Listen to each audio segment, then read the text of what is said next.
नमस्कार, स्वागत है आपका बिहार समाचार में। बिहार वालों के लिए मौसम विभाग ने बिहार में बारिश को लेकर बड़ी खबर दे दी है कि किस जिले में आखिर किस दिन बारिश होगी और कहां सूखा पड़ेगा। साथ ही विपक्षी दलों की बैठक में बड़ा फैसला कर लिया गया। नीतीश कुमार जी पीएम कैंडिडेट बनने वाले हैं, तेजस्वी यादव बिहार के मुख्यमंत्री बनेंगे। तो वहीं शराबबंदी को लेकर बड़ी खबर सामने आ रही है, तो वहीं जनता के लिए भी कई बड़े ऐलान कर दिए गए। तो आज की महत्वपूर्ण खबरों पर बात करने से पहले आपसे एक छोटी सी अनुरोध है, कृपया वीडियो को एक प्यारा सा लाइक अवश्य कर दीजिएगा। आपका लाइक करना ही हमारी मेहनत का फल होता है।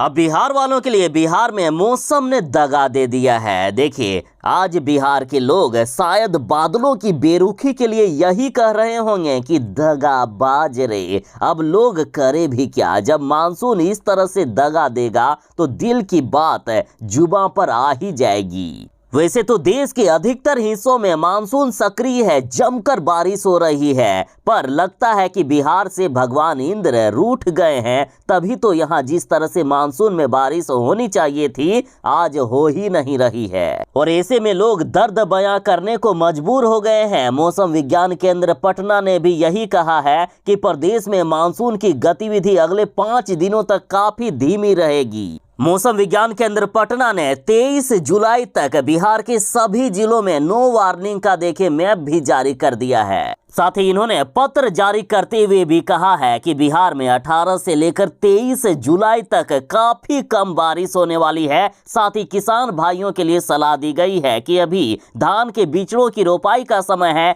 जिसके लिए खेत में काफी पानी की आवश्यकता होती है। अतः उपरोक्त पूर्वानुमान को ध्यान में रखते हुए किसान भाइयों को सलाह दी जाती है कि आवश्यकता के अनुरूप बिचड़ों को पानी देने का प्रबंध किसान कर ले।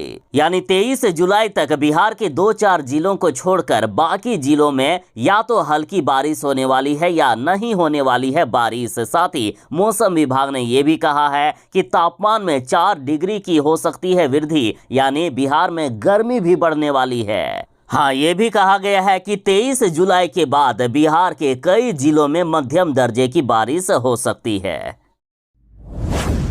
बिहार के ग्रामीण युवाओं के लिए बड़ी खबर है। नीतीश कुमार जी की सरकार ने आपके लिए बड़े ऐलान कर दिए हैं। बिहार के युवा जो गाड़ी चलाना जानते हैं, उनको सरकार रोजगार देने वाली है। साथ ही गाड़ी खरीदने के लिए भी पैसे सरकार देगी। अब गांव के युवा बनेंगे ट्रांसपोर्टर और जल्द ही सरकार ये योजना लागू कर रही है। देखिए, बिहार सरकार ने ये निर्णय लिया है कि अब गांव के वैसे युवा जो वाहन चलाना जानते हैं और फिर भी उन्हें रोजगार नहीं मिल पा रहा है, तो अब ऐसे युवा गांवों से लेकर शहरों तक अपनी गाड़ियां दौड़ाएंगे। सरकार ने बड़ी योजना तैयार कर ली है और लगभग 3000 से भी अधिक युवाओं को अगले साल इस योजना के तहत सहायता देने का लक्ष्य का निर्धारण कर लिया गया है। बताया जा रहा है कि परिवहन विभाग ने मुख्यमंत्री ग्राम परिवहन योजना के तहत युवाओं को वाहनों की खरीद पर भारी भरकम सहायता दे रही है, और जिसके तहत प्रत्येक पंचायत में 7 लाभुकों का चयन किया जाएगा। उन्हें वाहन खरीदने पर अनुदान की राशि दी जाएगी। युवा जो भी वाहन खरीदना चाहते हैं, उस वाहन की खरीद का जो कीमत होगा उसका 50% या अधिकतम 1 लाख रुपए का अनुदान सरकार की तरफ से मिलेगा। अब रही बात कि बाकी पैसे कहां से आएंगे, तो देखिए, यदि वाहन खरीद के लिए किसी ने संस्था से ऋण लिया है, तो सरकार उस संस्था को अपने खर्चे पर ऋण भी चुकाने का काम करेगी। और इतना ही नहीं, प्रत्येक प्रखंड में अधिकतम 2 लोगों को एम्बुलेंस की खरीद पर भी लगभग 2 लाख रुपए तक का अनुदान मिलेगा सरकार की ओर से। बस करना यह है कि जिसके पास वाहन है वे अपने वाहन को गांव से लेकर शहर तक ला सकते हैं। जिनके पास वाहन नहीं है, सरकार उनका वाहन भी खरीदवाने का काम करेगी। और यदि सवारी मिले फिर भी ठीक है, नहीं मिले फिर भी सरकार आपको मानदेय देगी। तेजस्वी यादव और मुख्यमंत्री नीतीश कुमार जी ने क्या दिमाग लगाया है। अब बीजेपी वाले इंडिया से लड़ेंगे। देखिए, महागठबंधन की हुई बैठक में सभी दलों ने मिलकर एक नया गठबंधन तैयार किया है और इस गठबंधन का नाम इंडिया रखा गया है। इंडिया यानी Indian national development inclusive alliance. इसके बाद तमाम नेताओं ने भाजपा को चुनौती देते हुए कहा कि अब इंडिया का विरोध करके दिखाओ।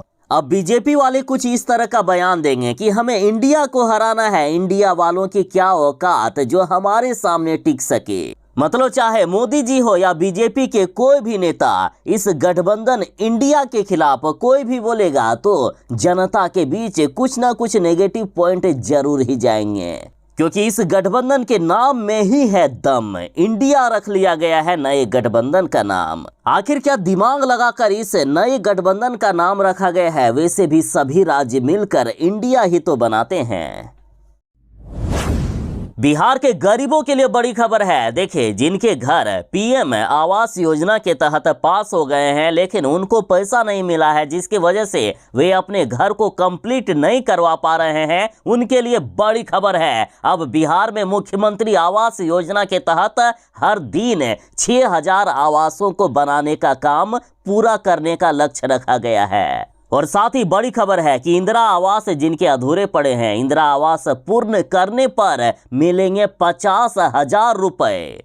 देखिए, ग्रामीण विकास विभाग ने कार्यों की समीक्षा की। इस दौरान पाया कि प्रधानमंत्री आवास योजना के तहत 3000 लाभुकों को प्रथम किस्त की राशि का भी भुगतान नहीं किया गया है, तो एक सप्ताह के अंदर इन सभी को राशि का भुगतान किया जाएगा। साथ ही 1,21,000 प्रधानमंत्री आवास अभी तक अपूर्ण है, पूरे नहीं हुए हैं, तो प्रतिदिन 6000 आवास बनाकर इसे पूर्ण करने का आदेश दिया गया है। और साथ ही मुख्यमंत्री सहायता योजना की भी समीक्षा की गई। इसके तहत लंबित इंदिरा आवास को पूर्ण किया जाना है। आवास को पूर्ण करने के लिए 40,000 और 10,000 रुपये की राशि दी जानी है, यानी टोटल 50,000 रुपया दिया जाएगा। और साथ ही सरकार ने यह भी घोषणा की है कि बिहार के उन सभी गरीबों को भी पीएम आवास दिया जाएगा जिनका अभी तक आवास नहीं मिला है या उन्हें किसी योजना के तहत अभी तक आवास नहीं मिला है।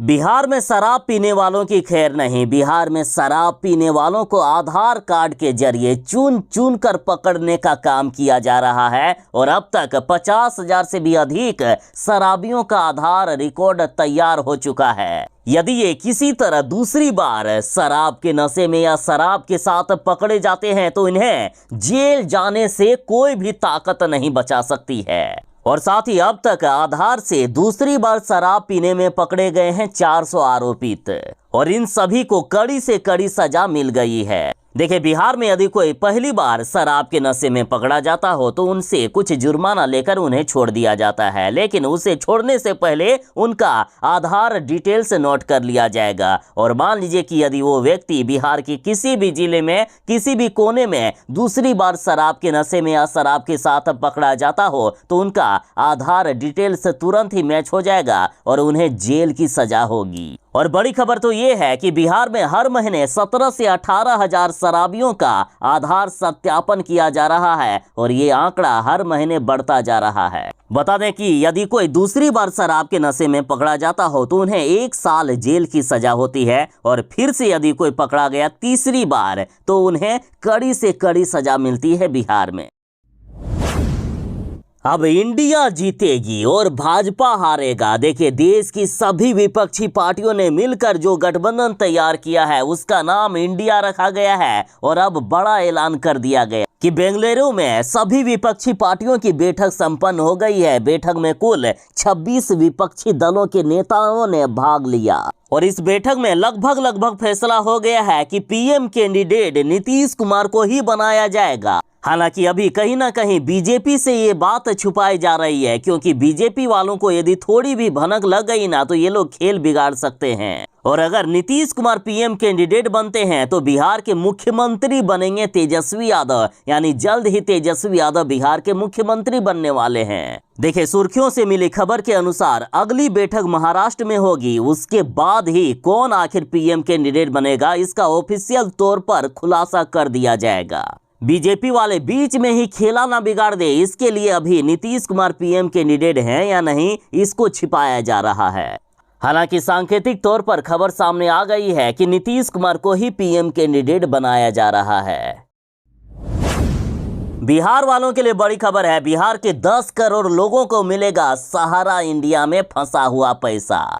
देखिए, बिहार के लगभग 10 करोड़ निवेशकों का सहारा इंडिया में पैसा फंसा हुआ है। कई तरह के प्रयास किए गए, लेकिन इनके पैसे वापस नहीं हुए। कई ने तो उम्मीद ही छोड़ दी थी कि उनके पैसे वापस भी होंगे, लेकिन अमित शाह जी ने एक पोर्टल लॉन्च कर दिया है जहां पर आप आवेदन कर सकते हैं। आपके जितने भी पैसे हैं उन सभी पैसों को 1.5 महीने के अंदर सरकार आपके खाते में जमा करवाने का काम करेगी। देखिए, जिनके पैसे सहारा इंडिया में फंसे हैं उनके लिए बड़ी खबर है। अमित शाह जी ने सहारा रिफंड पोर्टल लॉन्च किया है। इस पोर्टल के जरिए सहारा के निवेशक अपना पैसा वापस लेने का क्लेम कर सकते हैं। अब रही बात की कौन सा पोर्टल लॉन्च किया गया है, तो देखिए, पोर्टल का लिंक है moc-refund.crcs.gov.in, नोट कर लीजिएगा।